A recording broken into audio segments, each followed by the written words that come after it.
Good morning mga kalapatids. Welcome back sa channel natin, no.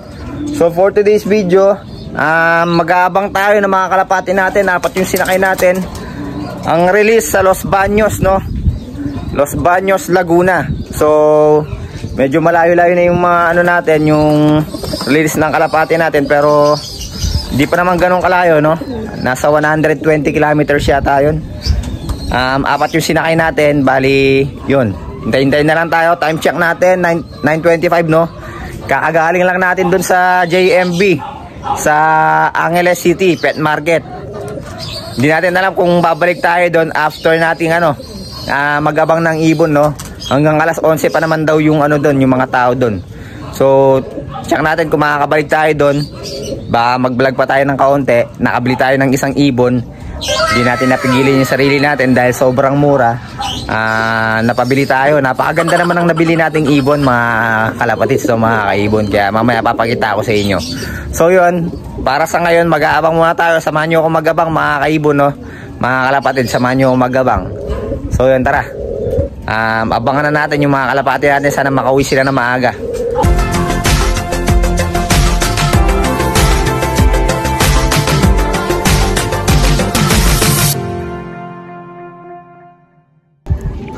Time check 9:26. Ang weather forecast natin, ayan.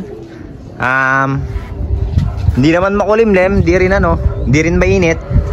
Maaliwalas naman yung panahon, no. Ayan, kung makikita nyo, maganda naman yung panahon. Kaya lang mahangin. Dito naman yung araw, eh, no.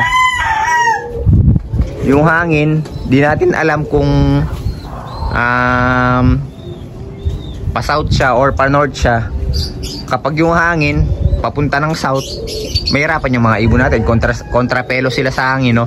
Pero kung yung hangin pa north siya, yun, baka mag tailwind yung mga ibon natin, mabilis makakauwi.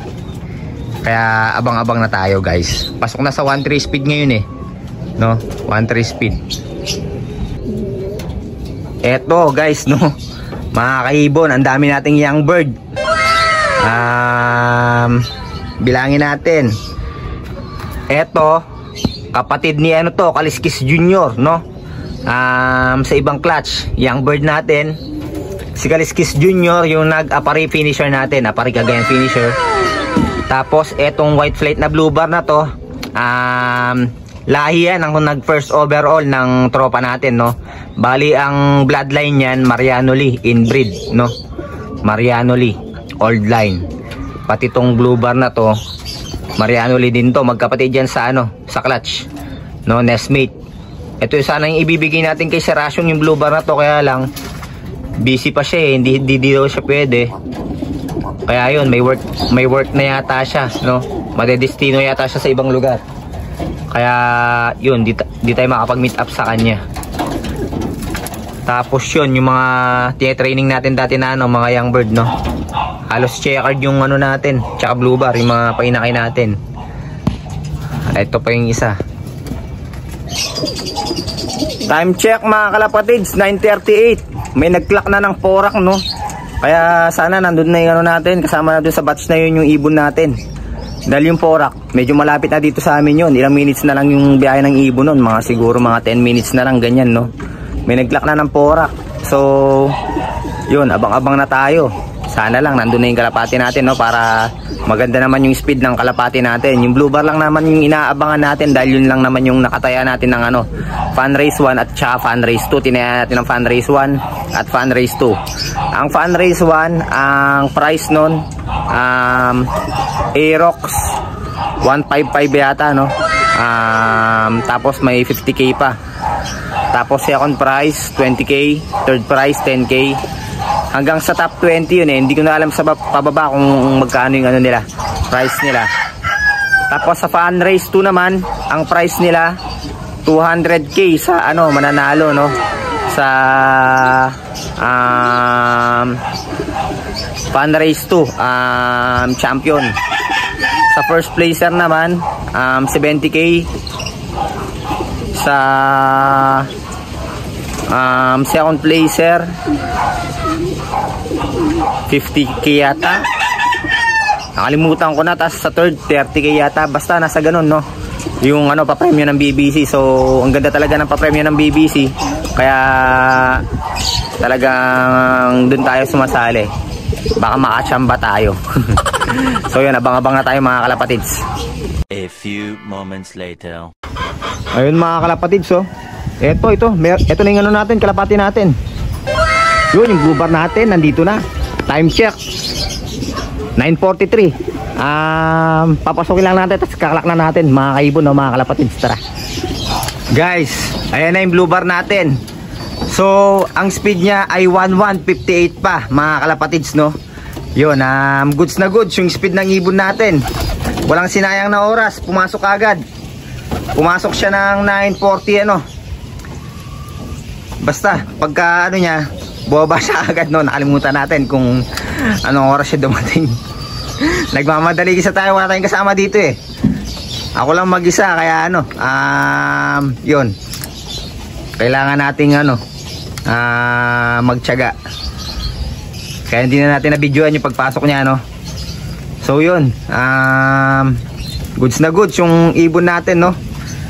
Bali pan race 1 niya, kulang sa 900 speed yung first lap. Ngayon siya akong lap 1158 naman. Ang fan race 2 niya, ang first lap niya 1158. Goods na goods.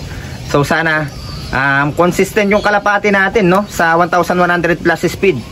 Dahil nung nakaraan, nung pinuling natin siya, 1110 naman yung speed niya. Kaya lang ngayon di natin siya tinayaan ng pooling. Wala yatang pooling ngayon eh. Pero hindi natin natanong, pero di dito mo yan ng pooling eh. Nag-entry lang tayo ng fan race 2. Kaya yun, check natin yung kalapati natin, no. Mamaya check natin. Kaya lang muna natin siya, mukhang stress pa eh. Kaya lang muna natin siya kumain at saka uminom. Nag-ready na agad tayo ng ano, Bitmin Pro sa inuman nila, para ano, mabawi agad niya yung ano niya, no, matanggal yung stress niya, mabawi agad yung lakas ng ibon. Dahil nga ano, stress yan sigurado galing ng ano eh, ng biyahe tsaka sa truck, no. Yun, mamaya check natin yung kalapati natin. Yun guys, nandito na yung ano natin, no, yung blue bar natin. Yun lang naman yung inaabangan natin, no, dahil yun lang yung sinali natin ng fan race. Tapos yung tatlo pasakay lang yun, pero yung isa doon naka area patibayan din, no, yung checkered natin na hen. Pero hindi na tayo mag-aabang, babalik tayo dun sa bilihan ng mga ano, no, ng mga ibon. Babalik tayo doon, tapos pagbalik natin, check natin kung nakauwi na yung mga kalapati natin. So yun, balik muna tayo doon guys. Check natin yung presyo ng mga ibon doon. Tapos after nun, pag uwi natin, check natin yung mga kalapati natin kung nakauwi na yung tatlo. Tara, samahan nyo ako. A few moments later. So yun mga kalapatids, kakauwi lang natin galing ng JMB, no, sa Angeles City Pet Market. Magkaiba yung upload natin ng racing figure natin tsaka ng mga African lovebirds natin, tsaka nung pagpunta natin dun sa ano, sa pet market, no, magkakaiba yun, magkakaibang upload yun, no. Kaya yun, dalawa yung aabangan yung video ngayon, pero yung isa bukas na natin ina-upload. Ngayon eto, check natin kung nakauwi na yung mga kalapati natin, yung mga sinakay natin, no. Time check, saktong alas 11 na, no, alas 11 ng umaga. So nakakauwi lang natin, hinihingal pa tayo, pagod pa tayo, no, dahil nga naglibot-libot tayo doon, daming tao, grabe. Pero yun, tara, check natin yung mga kalapati natin kung nandito na lahat. So yun mga kalapatids, nandito na yung mga kalapati natin, no. Hindi natin alam kung anong oras nakauwi to, dahil nga kanina umalis tayo, no. Ito yung checkered natin na hen na nakasali ng patibayan, area patibayan. Tapos yung ano natin, yun, yung magkapares na grisel natin, si Mokong tsaka yung kapares niya, andito na rin, nakauwi na rin. So buksan natin yung lock natin, check natin sila. Ayan si Mokong, oh. Ayun, si Mokong tsaka yung kapares niya. So pareho nating sinakay, no. Ngayon mabilis yung kapares niya. Etong grisel na hen na to, eto, 2 araw to bago nakauwi nung nakaraan, no. Yung sa San Pedro Laguna ba? Yung ano, yung release. So kakauwi lang kahapon neto. Tapos kahapon ng tanghali or bago magtanghali, kakauwi niya lang. Tapos sinakay ulit natin siya kinagabihan, no? Los Baños naman. Pero goods na goods yung pauwian niya. Nangapalang talaga siya nung una dahil binigla natin siya. Pero ngayon, no, goods na goods. Yung pag-uwi niya, hindi natin alam kung sinong nauna sa kanila, no? Nandito na yung mga kalapati natin. Ito si Mokong, ito yung grisel natin na kaparas niya. Ito yung hen natin, tapos yung blue bar natin na ano, young bird na nakasali ng pan race 1 tsaka pan race 2, no? Kanina. So, kukunin lang natin yung mga ibon natin, mga kalapati natin. Papainumin natin ng ideal para naman ano, makabawi sila, ano, mawala yung stress ng mga kalapati natin. Yun mga kalapatids, unahin na natin tong blue bar natin, no? Ito yung young bird natin. 1158 speed kanina, no? Nung dumating siya. So subukan lang natin ng ano, ng tawag dito, ng ideal pills para naman makabawi agad yung kalapati natin. Okay naman yung katawan niya, no?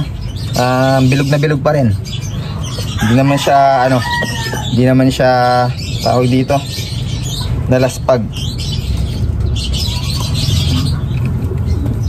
Ayan, no, guys. Ganda, ang ganda ng kondisyon ng kalapati natin. Namumulbos pati yung paa. So ayan, no, buong-buo yung katawan ng kalapati natin. Kunin pa natin yung iba. Bali, eto naman yung checkered natin na hen. Ganun din, buong buo din yung katawan niya, no? Hindi naman siya nalaspag. Ang ganda ng kondisyon ng kalapati natin. So painumin lang natin ulit ng ano, ideal pills. Pag dumadating yung mga kalapati natin, pinapainumin natin ng ideal para naman ano, makabawi ka agad sila, no? Okay na okay naman yung kalapati natin. Papalit lang talaga siya ng pakpak eh. Ganda, oh. Ayan, oh.